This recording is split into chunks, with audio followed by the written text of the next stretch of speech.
అందరికీ నమస్కారం.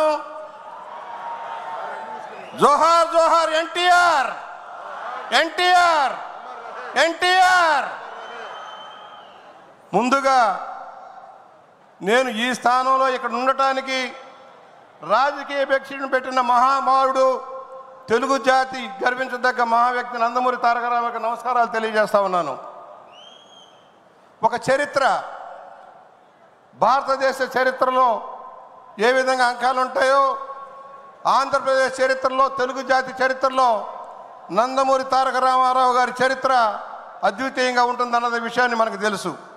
ఒక నటుడిగా రాయలసీమ ముద్దుబిడ్డ, మర్చిపోబాకండి. ఇవాళ ఇక్కడ కడపలో జరుగుతున్నదంటే ఆయన ఆదరించి ఆశీర్వదించింది రాయలసీమ. నటుడిగా ఒక ఉన్నత స్థానానికి ఎదగడానికి ప్రధాన కారణం ఆయన చిత్రాలను విజయవంతం చేసిన ప్రాంతం రాయలసీమ. ఇవాళ అదే వరవడిని బాలకృష్ణ గారు కూడా కొనసాగిస్తున్నారు, అది వేరే విషయం. అనేక ఉత్తమ చలనచిత్రాలను నిర్మించిన నిర్మాత, screen play writer, director, editor, అన్ని రంగాల్లో తన అద్వితీయమైన ప్రగతిని సాధించిన వ్యక్తి. ప్రపంచ చరిత్రలో ఏ నటుడు నటించని పాత్రలు నటించారు. 300 పైచీలకు పాత్రలు నటించారు. చారిత్రక, జానపద, పౌరాణిక అన్నీ కూడా సూపర్ హిట్ సినిమాలుగా నిలిచిపోయాయి. బహుశా ఏ నటుడు వేయనన్ని పాత్రలు వేశారు. ఆ పాత్రలను అవగాహన చేసుకున్నారు. ఆ అవగాహనలో నుంచే స్పందించి రాజకీయ పార్టీ నేతగా అవతరించారు. ఆయన నిర్మించిన చిత్రాలు సమాజానికి ఉపయోగపడే చిత్రాలు. వరకట్నం కావచ్చు, కోడలు దిద్దిన కాపురం కావచ్చు, పిచ్చి పొల్లయ్య, తోడు దొంగలు, అనేక చలనచిత్రాలు ఆయన నిర్మించి ఉన్నత స్థానానికి వెళ్ళారు. ఆయన రాజకీయ పార్టీ ప్రారంభించే నాటికి అన్ని సూపర్ డూపర్ హిట్సే. 60 సంవత్సరాల వయసులో ఆయన తెలుగుదేశం పార్టీ ప్రారంభించే నాటికి ఏ సినిమా, అడవి రాముడు కావచ్చు, యమదొంగ కావచ్చు, జస్టిస్ చౌదరి కావచ్చు, అన్ని సినిమాలు కూడా బ్రహ్మాండమైన కలెక్షన్లో నిలబడ్డాయి. ఇవాళ కలెక్షన్లో చూసుకుంటే వేల కోట్ల రూపాయలు. ఆ సినిమాలు సాధించిన ప్రగతి చూస్తే ఇవాళ ప్రపంచంలో ఏ సినిమాకి రానంత మిగులు ఆ సినిమాలకు వచ్చాయి. నటుడిగా ఉన్నత స్థానంలో ఉండి రాజకీయ పార్టీని ప్రారంభించి ఒక నూతన తరాన్ని సృష్టించారు. ఆయన పార్టీ ప్రారంభించినాడు పెద్ద పెద్ద కంపెనీల వారు, భూస్వాములు ఎవరో రాలే. సామాన్య జనం ఆయన ఆశీర్వదించారు, మర్చిపోకండి.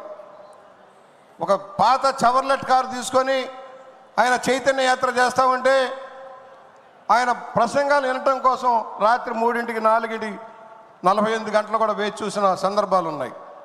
కష్టపడేవారు. వ్యాన్ మీద ఎన్నిసార్లు అయినా ప్రతి ఊర్లో 4 సార్లు ఆపితే లేచి నిలబడి ప్రసంగించేవారు. అద్వితీయమైన ప్రసంగాలు. ఆయన భాషా పటిమ, సంస్కృతం మీద, ఇంగ్లీష్ మీద, తెలుగు మీద, తమిళ మీద పట్టు మనకు తెలుసు. సంస్కృత భాష ప్రావీణ్యం మనకు తెలుసు. ఆయన సినిమాలకి స్క్రిప్ట్ రాసుకునేవారు. క్రమశిక్షణగా మారిపోయారు, నీతి నిజేతకు మారిపోయారు. ఇవాళ ఎన్నో ప్రభుత్వాలు ఉండొచ్చు, కానీ ఆయన తీసుకున్న ఆదర్శమైన విధానాలు ప్రజలు మర్చిపోలేరు. రాజకీయ నాయకుడిగా ఎన్నో స్ఫూర్తివంతమైన నిర్ణయాలు చేశారు. ఆ రోజున పార్టీని ఒక క్రమశిక్షణ విధానంలో ట్రైనింగ్ ప్రోగ్రాంలు పెట్టి మమ్మల్ని అందరినీ తయారు చేశారు. మహానాడు ఎలా ఉండాలో నిర్దేశించారు. కార్యక్రమాలు ఎలా నిర్వర్తించాలో, ప్రజల వద్దకు ఎలా వెళ్ళాలో నిర్ణయించారు. ఆ రోజున మహానాడు పెట్టి నిర్దేశిస్తే మన ప్రీతమ ముఖ్యమంత్రి చంద్రబాబు నాయుడు గారు దాన్ని అమలు చేసేవారు. మా అందరిని గైడ్ చేసేవారు. ఇవాళ పార్టీ ఈ స్థాయిలో ఉండటానికి కార్యకర్తల బలమే ప్రధాన కారణం. లక్షలాది మంది కార్యకర్తల త్యాగాల ఫలితంగా ఇవాళ తెలుగుదేశం పార్టీ ఉంది. రామారావు గారి ఆదర్శాలు పొనుగుపుచ్చుకొని క్లుప్తంగా 2-3 విషయాలు, అనేక సమూలమైన మార్పులు తెచ్చారు రామారావు గారు. ఇవాళ చరిత్రాంశంగా నిలబడాల్సిన అవసరం ఉంది. ఆ రోజున గ్రామాలని పీడిస్తున్న పటేల్ పట్వారీ వ్యవస్థను రద్దు చేశారు. మహిళలకు ఆస్తిలో సమాన హక్కు కల్పించి గౌరవించారు. మహిళా విశ్వవిద్యాలయాన్ని నెలకొల్పారు. డ్వాక్రా మహిళలను ప్రోత్సహించారు. వైద్య విశ్వవిద్యాలయాన్ని ఏర్పాటు చేశారు. తెలుగు విశ్వవిద్యాలయాన్ని ఏర్పాటు చేశారు తెలుగు భాషా సంస్కృతి వైభవం కోసం. పరిపాలనా సంస్కరణలు తెచ్చారు. సింగిల్ విండో సిస్టమ్ తెచ్చారు. 50 రూపాయలకు హార్స్ పవర్ కరెంట్ ఇచ్చారు. తను నమ్మిని తను ఆశీర్వదించిన రాయలసీమ కోసం తెలుగు గంగ ప్రాజెక్టును కానీ హంద్రీనేవా గాలేరు నగర ప్రాజెక్టులకు రూపకల్పన చేసిన వ్యక్తి నందమూరి తారక రామారావు గారు. అలాంటి మహా వ్యక్తి నీడను వచ్చిన ఈ పార్టీ వాళ్ళ ఆంధ్రప్రదేశ్ని తీర్చిదిద్దడం కోసం ముందుకు వెళ్తూ ఉంది. కొన్ని కష్టాలను ఇక్కడ స్పష్టంగా చెబుతున్నాం. మనం ఏ పరిస్థితుల్లో అధికారంలోకి వచ్చాం? 24లో రాష్ట్రం ఆర్థిక పరిస్థితి ఎలా ఉంది? దాన్ని నడపగల శక్తి ఎవరికి ఉంది? ముందుకు తీసుకువెళ్ళి విజనరీగా ముందుకు వెళ్లాల్సిన పరిస్థితుల్లో చంద్రబాబు గారు బాధ్యతలు తీసుకున్నారు. మీరు అర్థం చేసుకోవాల్సింది, కష్టాల ముందు ఈదుతూ ఉన్నాం.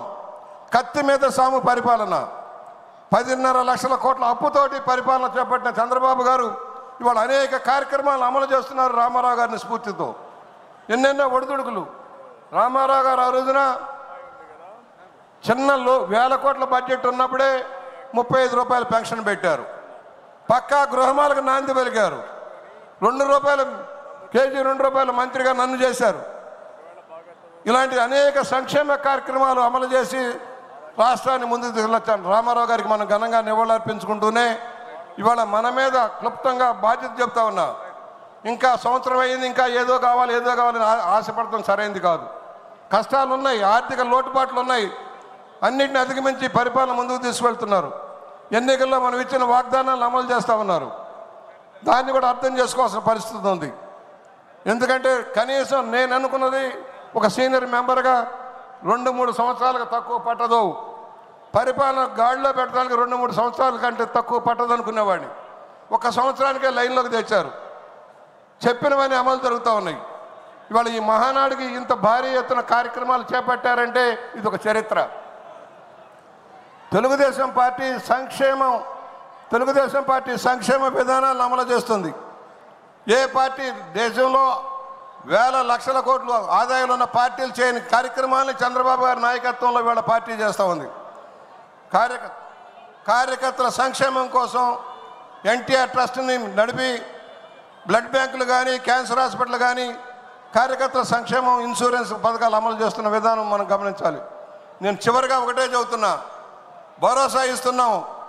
తెలుగుదేశం పార్టీ ఇంకా 30 సంవత్సరాలకు తక్కువ లేకుండా పరిపాలన కొనసాగిస్తుంది. కంటిన్యూటీగా చంద్రబాబు గారి నాయకత్వంలో, యువ నాయకుడు లోకేష్ బాబు గారి నాయకత్వంలో పార్టీ కొత్త జవసత్వాలు పుంజుకుంటుంది. మనందరం కూడా చేతినిద్దాం, కష్టాలను అధిగమిద్దాం. ఆలోచించండి, నిర్ణయించండి. అప్పుడే మొదలైంది. నాగుబాములు బయటకు వస్తూ ఉన్నాయి. చచ్చేదాకా కొట్టాల్సిన పరిస్థితి ఉంది. నాగుబాములు మళ్ళీ బయట తిరగకుండా చేయాల్సిన అవసరం ఉంది. జగన్మోహన్ రెడ్డి నాగుబాములు వస్తున్నాయి. సోషల్ మీడియాలో తప్పుడు ప్రచారం జరుగుతుంది. ఖండించండి అని మనవి చేస్తూ ఇవాళ మా అందరికీ ఈ దిశ కల్పించిన నందమూరి తారక రామారావు గారికి ఘనంగా నివాళులర్పించుకుంటూ, అన్న నీ ఆదర్శం, నువ్వు చెప్పిన సూత్రాలు మేము మర్చిపోలేదు, నువ్వు ఇచ్చిన ఆదేశాలు మర్చిపోలేదు.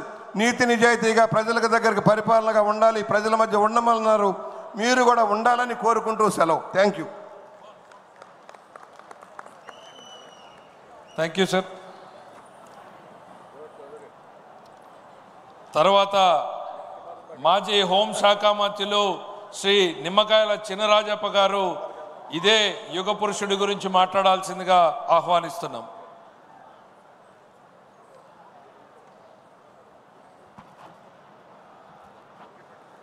అందరికీ కూడా నమస్కారం.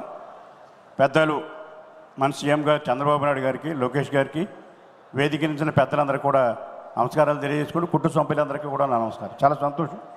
ఈరోజు ఎన్టీ రామారావు గారి ఘనమైన నివాళి నా అర్పించిన తీర్మానం నా చేత పెట్టడం చాలా సంతోషంగా ఉంది.